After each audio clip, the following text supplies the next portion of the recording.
Bienvenidos, hijos del fuego eterno, al lugar donde la verdad y la magia se encuentran. Salve, buscadores del sol negro, preparaos para adentrarnos en un nuevo misterio. El campo de batalla no está fuera, sino dentro de ti. Tu propia psique es el escenario de la lucha por la liberación espiritual. Cada pensamiento, cada impulso puede ser un arma o una cadena. ¿Cómo romper el yugo de la cultura que adormece al yo? ¿Cómo despertar la voluntad del guerrero para conquistar tu libertad interior? Hoy exploraremos la estrategia hiperbórea que te permitirá llevar la batalla a un terreno favorable y recordar quién eres realmente. Comencemos.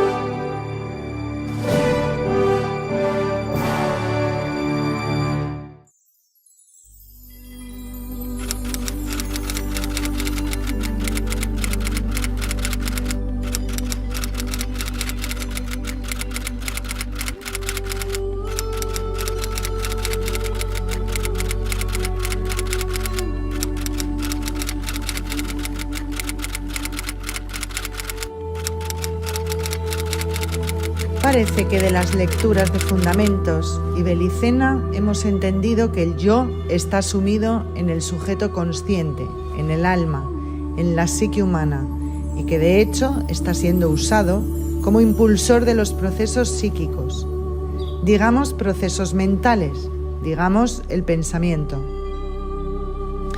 Y que de la estrategia de los siddhas dicta primero despertar y luego orientar, que la lucha es interna e individual.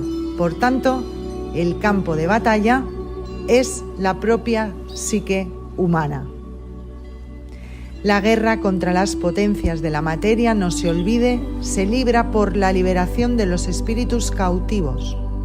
La guerra se gana cada vez que un espíritu se libera del encadenamiento. Es pues un deber ético-noológico del elegido despertar y liberar su espíritu por sí mismo y para contribuir a la victoria final de la raza.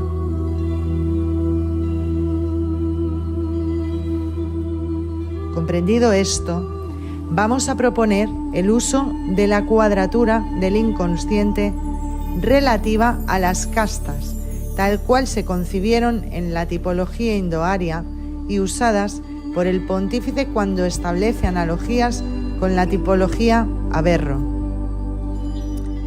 Este sencillo esquema nos servirá como analogía en el planteamiento de una especie de campo de batalla, para así a su vez poder plantear una estrategia personal o mejorar la que tengamos. Vamos a establecer primero cuál sería el objetivo de una estrategia noológica en un marco de castas indoarias. Bien, tal estrategia no sería otra que la de llevar la batalla a un terreno favorable, terreno que hemos identificado como la tendencia kshatriya. Esto es, una clase de procesos psicológicos que sean los menos desfavorables para la liberación. Y aunque establezcamos que la tendencia kshatriya está también constituida por procesos psicológicos, esto es algo bastante matizable, pues en muchísimas facetas el guerrero está muy lejos de ajustarse a lo que sería un proceso psicológico normal, pues en su visión de las cosas entran elementos que no son solo relativos a procesos psíquicos. De ahí que entendamos que es el terreno favorable. Por ejemplo, entendemos que es el guerrero de entre los elementos expuestos en la cuadratura el único con opciones de manifestar valor. Y para ejemplificar tal afirmación, que sintetizar muy resumidamente cuál es la tendencia del guerrero. Así que por ahora diremos que la esencia del guerrero es superar al adversario por medio de la manifestación de una voluntad superior.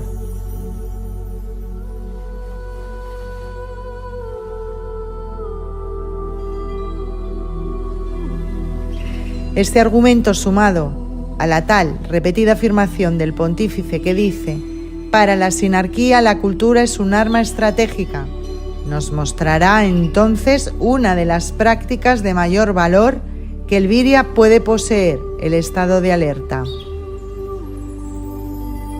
¿Y dónde aplicaremos el estado de alerta?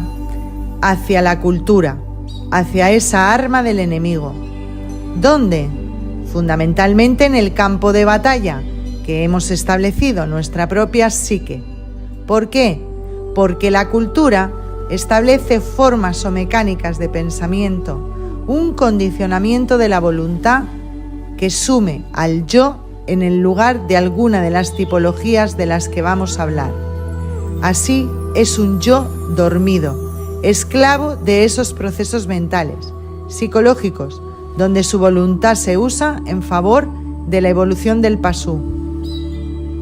Para entender más a fondo de qué manera nos condiciona internamente la cultura, es decir, de qué manera este arma enemiga funciona en el campo de batalla en nuestra mente, se elige la tipología indoaria y el esquema cuadratura, y así tomamos conciencia de cómo actúan y cuáles son las inercias que nos llevan al terreno desfavorable de la liberación. Una estrategia noológica ceñida a tiro de Ingibur y en el esquema antes visto sería la siguiente.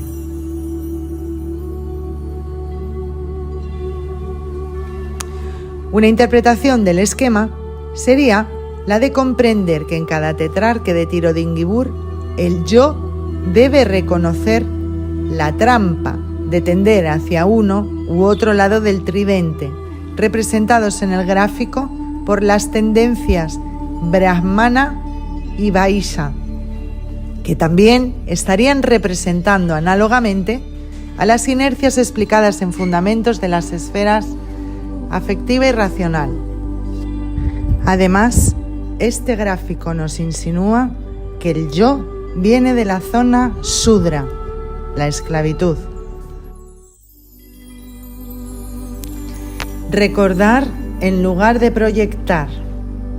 Este tema es muy importante porque define dos formas de proceder en nuestra forma de actuar interna, al mismo tiempo que ofrece una de las actitudes internas del guerrero. Debemos distinguir y diferenciar ambas formas, porque como bien sabemos por la lectura, hay que disponerse a recordar y vamos a ver que habitualmente lo que se hace es proyectar. Todos los que han llegado hasta aquí convocados por la obra del pontífice es por algo. Ese algo es relativo a una coincidencia entre dos elementos, la obra y algo en cada uno de nosotros. Buscar ese algo en nosotros se entiende que debe formar parte de nuestra estrategia en lugar de proyectarlo. Imaginemos a Gusano. Ha coincidido con la sabiduría hiperbórea expresada por Nimrod de Rosario y ha comprendido, quizá ha intuido, a partir de las repetidas menciones sobre guerra entre dioses, guerreros sabios, toma del cielo por asalto, hombres de piedra, chatrillas, hiperbóreos, guerreros caulicas, oficiales SS, etc., que muy probablemente la forma de ser del guerrero es algo que como poco ayudaría a purificar su sangre y con ello alcanzar la posibilidad de obtener mayor claridad, mayor visión a la hora de plantearse una estrategia individual. Así, nuestro amigo Gusano desea esa condición de guerrero. Si ahora resulta que Gusano proyecta, o mejor dicho, se proyecta como un guerrero, lo que está ocurriendo realmente es que Gusano toma la imagen de su proyección de sí, de lo que el sujeto consciente entiende como guerrero, de modo que estará acudiendo al arquetipo guerrero de su estructura cultural y proyectándolo al futuro. Esto, en función de la fuerza de su deseo, dará comienzo a un desarrollo psicológico que empieza y termina con esa imagen arquetípica que el sujeto consciente le ha ofrecido de su estructura cultural. Comprendemos entonces que este caso de gusano obedece a una actitud psicológica, a una ética psicológica típica del pasú o viria perdido. Es un acumular causas para adquirir efectos, es un mostrarse fuera según el arquetipo le marca, es un crear a imagen y semejanza del uno, pues queremos hacernos chatrillas y no recordarnos chatrillas, que es algo muy diferente. Es ahora que comprendemos que gusano está guiado por el arquetipo y que proyectarse es tener la voluntad sometida al demiurgo. Por tanto, una pauta que nos llevaría a ser guerreros en el ámbito óntico debería instaurar la alerta para oponerse y evitar las proyecciones. Ahora imaginemos a Borano, que en vez de quedarse con lo que le ha ofrecido su primera reflexión, algo muy distinto serían las intuiciones directas. Decide seguir planteándose el asunto, pues comprende lo que se ha comentado, que proyectarse y tratar de alcanzar el futuro de su ser guerrero, querer convertirse en guerrero y hacer para convertirse en guerrero, está dentro de una ética psicológica de pasú. Entonces, Borano, sabiendo que ha sido convocado y que tal convocatoria implica algo que está en él, decide buscar internamente. Y como Borano intuye que el guerrero es una expresión de tal algo o elemento interno, entonces decide que en vez de proyectarse, buscará en sí mismo los momentos de su vida en los que su actitud ha coincidido con esa idea de guerrero que le ha inspirado la sabiduría hiperbórea. Pues el misterio de Belicena Vilca y la lectura de la obra del pontífice evoca directamente tal actitud guerrera en el lector que ciertamente la posea, claro está. Una vez encontrados los recuerdos, Borano fortalecerá esas actitudes que ya están en él, pues descubre, recuerda que él en algún lugar de su profundidad ya es un guerrero, solo que por desorientación y sopor lo ha olvidado, se ha olvidado de su condición hostil. Borano, como cualquier viria convocado, no tiene que recrearse a sí mismo guerrero, sino más bien recordar que lo es, descubrir que lo es y actuar conforme a ello de forma natural, pues se ha redescubierto y ya no obra conforme a una voluntad de llegar a ser, sino conforme a una voluntad de ser. Aparte de este descubrimiento, Borano decide investigarse a sí mismo e ir mostrando resistencia hacia aquellas tendencias o inercias que son opuestas al ser guerrero. De más está decir que Borano no busca mostrar su actitud de guerrero de cara al exterior, pues entiende que no tiene nada que mostrarle al mundo y ya no busca un reconocimiento social de ningún tipo. Borano comprende perfectamente que tal actitud guerrera tiene la prioridad de ser manifestada internamente, pues al ser postores de sentido, es desde dentro hacia afuera que somos atrapados y enganchados por este demencial mundo. Por eso, Borano intentará descubrir y recordar sus momentos guerreros en el ámbito cultural, o sea, el verdadero campo de batalla. ¿Y cuáles serían esos momentos guerreros? Aquellos en los que su decisión de realidad se opuso y no cedió a la proposición cultural, siendo que por contra decidió confiar más en su propio argumento que en el que este mundo le ofrecía.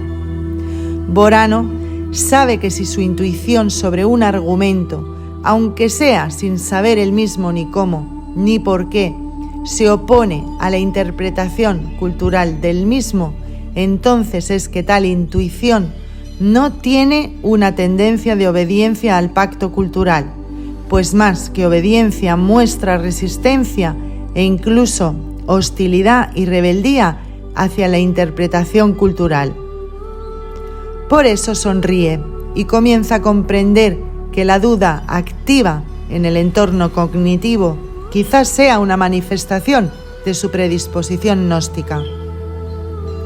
Un elemento fundamental para tener activo el estado de alerta. Este asunto no es sencillo a la hora de llevarlo a la práctica porque estamos habituados a la proyección y no es fácil deshacerse de un hábito tan arraigado como ese. Nadie puede vencer a un enemigo que no reconoce, así que reconocerlo, identificarlo es ya un acto de guerra.